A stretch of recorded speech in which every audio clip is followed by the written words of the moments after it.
Now, while all our lives have been impacted by lockdown, for those wanting to start a family who either don't have a partner or need fertility treatment, life really does feel like it's on hold. And with sperm banks reporting a decline in donations and patients facing long waiting lists, there's been a rise in people turning to social media to look for donors. Unlike fertility clinics, these social media groups are not regulated and have no formal screening for STIs or genetic disorders, with some donors even insisting on natural insemination. So, Kaye, you've been looking a bit more into this, haven't you? I mean, is this safe, ethical? Well, I mean, I must admit, it does concern me. I mean, maybe I've got a dim view of human nature, but it sounds to me like a bit of a pervert charter, dare I say that. In that, as you say, there are official channels to do this, Nadia, you know, where you know that the sperm has been screened. So in terms of health conditions or any other infections that are there are, you know, really strict regulations around this in terms of donors only being able to donate to sort of 10 separate families. The way that the sperm is donated is in the correct fashion. It's expensive, of course, to buy sperm through a clinic. It's upwards of £700, but at least you know that all of these precautions have all been taken. Whereas with this, you've no idea who's coming forward, how they are donating the sperm, and you know, as you say, Nadia, with an increase of the offer of natural donation. Well, what are we talking about there? And one of our researchers actually contacted one of these social media groups, and in 20 minutes, she had guys coming forward offering to donate. It really worries me, I have to say. I don't know, yeah. What? I mean, maybe sometimes it's just pure altruism, do you think? But you've got no protections. Yeah. Go to the official clinic. It's not for me. I wouldn't go through social media, but, you know, desperate times call for desperate measures with some people. And the way you could look at it, I guess, is sometimes you could think, well, if you're dating online, it's kind of the same thing. You're finding out about somebody. It's the same kind of thing.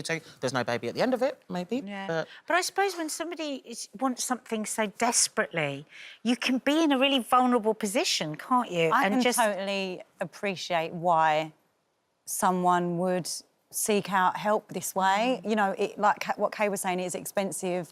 A lot of clinics are closed. Some people don't have time on their hands. Some people, you know, don't have the money to do it, but still long for to have a family. And so I totally understand the desperation and the vulnerability in people for wanting to do it. I mean, I wouldn't obviously, I don't think I could ever just take sperm from somebody I didn't know that wasn't regulated or tested. But can you imagine being that desperate? But I can 100% imagine longing for a family, and I would take, if all of my other doors were closed, then sperm donation wouldn't be something that, it would be something that I would consider for sure. And that's why I suppose we've got to hope that there could be some sort of regulation over this, because that's the problem, isn't it, Kaye? If you're desperate, you could make, and this could be a terrible mistake. Well, yeah, I mean, but there are clinics, there are means of doing this, licensed means of doing this, safe means of doing this. But unfortunately, you know, that the sperm banks are pretty empty.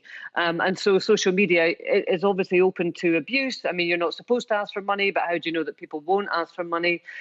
I mean, I absolutely get. I mean, I was somebody who got to my late 30s and time was running out. So I absolutely know that feeling. I do sometimes think, and don't jump on me, that as women, we don't always consider the other people in the equation, and we don't always consider the child that will result at the end of it. You're taking a huge decision which will have implications for another human being. And it will be another human being who will probably never know its biological lineage. And we know that people do have that strong urge. We know it through Long Lost Family that we see on ITV, which is a wonderful programme. And that does concern me a little bit. Do people think through the potential implications for the child? I don't believe that anybody struggling to conceive or planning to have a family and having to go down different avenues that aren't obviously the conventional way of having a family, I don't believe for one second that those people don't think long and hard about the decision they're making and they don't think about the child. I genuinely, you know, there might be cases, and I would call them anomalies, where people just go, oh, I want a baby, let's go. But I think the majority of people who would be going through a process of sperm donation would 100% be thinking about the child. But what would be the conclusion? Stacey, I don't know if you can. Go on, You sorry, know, I Kaye. mean, I thought long and hard about having a baby, but did I know exactly what it involved? No, I didn't, because until you're there, you don't actually... No, I mean, Brendan and, does that mean they and should Nadia, just you not both have? got insights into this, haven't you?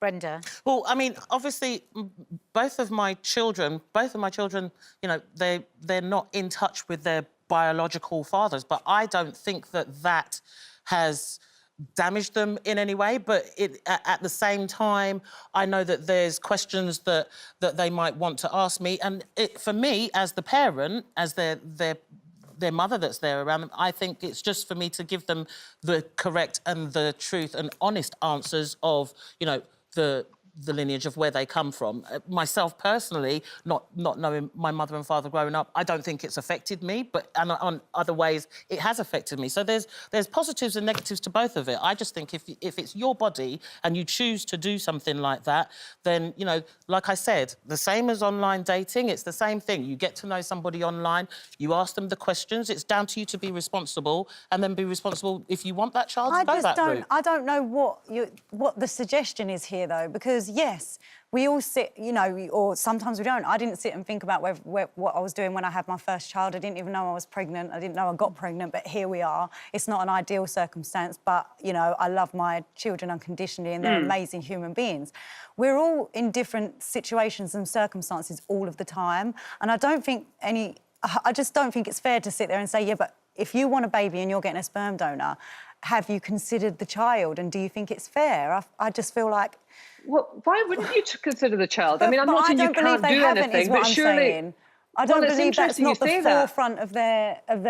But the law was actually changed. I mean, to make sure that you couldn't be an anonymous sperm donor, that the child did have a right to find out when they were 18 who their father was. And they changed the law because they didn't feel it was fair on the child. So that has happened, and I would support that. And that's why the numbers of donations have dropped, because people don't want to have that contact. But if it was you as a child, would you not want to know? I'm not questioning the fact that children want to know who their parents are, but That's all I'm saying. I'm questioning, so then how do you feel about adoption, surrogacy? I think it's important that everyone who really longs to and thinks about it gets the opportunity to have a family. Well, the one thing is for sure, this is something you've got to come back to because there is so much to talk about on this, but